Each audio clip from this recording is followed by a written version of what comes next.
علیکم ورحمۃ اللہ تعالیٰ وبرکاتہ۔ حاضر ہے پھر ایک نئی ویڈیو کے ساتھ، جس میں میں آج کو بتانے والا ہوں فرشتوں کے بارے میں کہ فرشتے کیسے ہیں، ان کی تعداد کیا ہے، ان کو کیسے پیدا کیا گیا ہے، اور ان کی پیدائش کا سلسلہ جاری ہے بند ہے، اور ان کی پیدائش حضرت انسان کی طرح ہوتی ہے، اس کے مختلف ہے۔ تو بنے رہے ہمارے ساتھ، بنا کسی تاخیر کے بتاتے ہیں آپ کو فرشتوں کے بارے میں۔ فرشتے ایک لطیف جسم کے ہیں، فرشتے ایک لطیف جسم کے ہیں جس کو نور سے پیدا کیا گیا ہے۔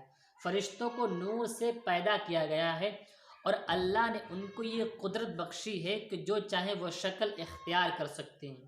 اللہ نے ان کو یہ طاقت دی ہے، جو چاہے اس شکل کو اختیار کر سکتے ہیں۔ اور فرشتے نہ ہی مرد ہوتے ہیں نہ ہی عورت ہوتے ہیں، فرشتے نہ ہی مرد ہوتے ہیں نہ ہی عورت ہوتے ہیں، اور فرشتوں کی پیدائش آدمیوں کی طرح ہوتی ہے، اس سے مختلف ہے۔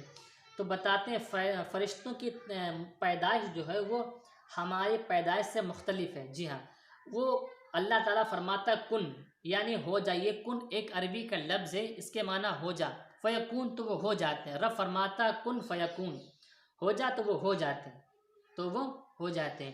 اور ان کی تعداد کے بارے میں بتاتا ہوں۔ اس کی تعداد تو حبیب خدا جانے، اور اللہ اس کے رسول جانے، اللہ اس کے رسول جانے اس کی تعداد کتنی ہے۔ جی، اس کی تعداد کتنی ہے، لیکن البتہ حدیث شریف میں یوں آتا ہے کہ آسمان اور زمین میں کوئی ایسی ایک بالشت جگہ نہیں ہے جہاں پر فرشتوں نے اپنی پیشانی کو نہ رکھا ہو، یعنی زمین آسمان میں کہیں ایسی کوئی جگہ نہیں جہاں انہوں نے اپنی پیشانی کے ذریعے ان کو مزین نہ کیا ہو، سجایا نہ ہو۔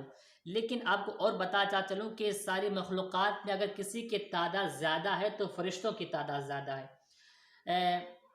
کہا جاتا ہے کہ اگر ساری مخلوقات کے 10 حصے کیا جائیں، ساری مخلوقات کے 10 حصے کیا جائیں، اور 9 حصے جو ہیں وہ فرشتوں کے بنتے ہیں، ساری مخلوقات کے 10 حصے کیے جائیں تو 9 حصوں میں جو ہے فرشتوں کی تعداد ہوتی ہے، فرشتے آتے ہیں، اور ایک حصے میں ساری مخلوقات آتی، ایک حصے میں ساری مخلوقات آتی ہے، یعنی ساری مخلوق آتی، سمجھے کہ نہیں؟ ساری مخلوقات کے 10 حصے کیے جائیں، سارے مخلوق کے 10 حصے کیے جائیں، 9 حصے جو ہے فرشتوں کے حصے ہیں، اور ایک حصے میں ساری مخلوقات آتی۔ اس سے بھی آپ اندازہ لگا سکتے ہیں کہ فرشتوں کی تعداد کتنی ہے۔ اب میں آپ کو بتاتا ہوں کہ فرشتوں کی پیدائش کا سلسلہ جاری ہے بند ہے۔ جی ہاں، فرشتوں کی پیدائش کا سلسلہ ابھی تک کے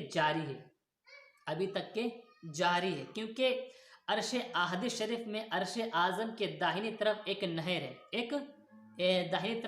نہر ہے جو 7 آسمان اور 7 زمین اور 7 سمندر کے برابر ہے۔ اس میں حضرت جبریل امی غوطہ زن ہوتے ہیں، نہاتے ہیں، اور نہانے کے بعد پھر اپنے پروں کو جھاڑتے ہیں، پروں میں جو بوندیں نکلتے ہیں ان سے اللہ تعالیٰ اتنے ہزار فرشتے پیدا فرماتا ہے۔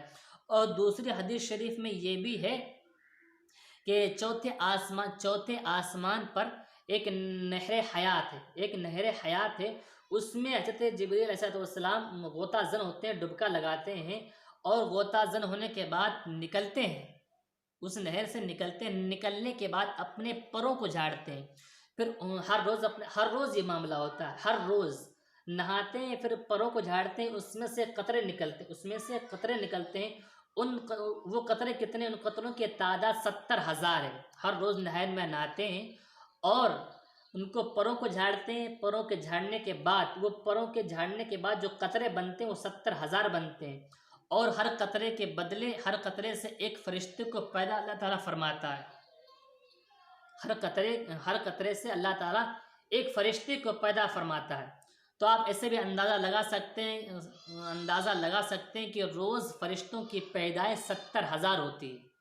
حضرت جبریل کے ڈبکے لگانے سے، یعنی غوطہ زن ہونے سے 70,000 فرشتے پیدا ہوتے ہیں۔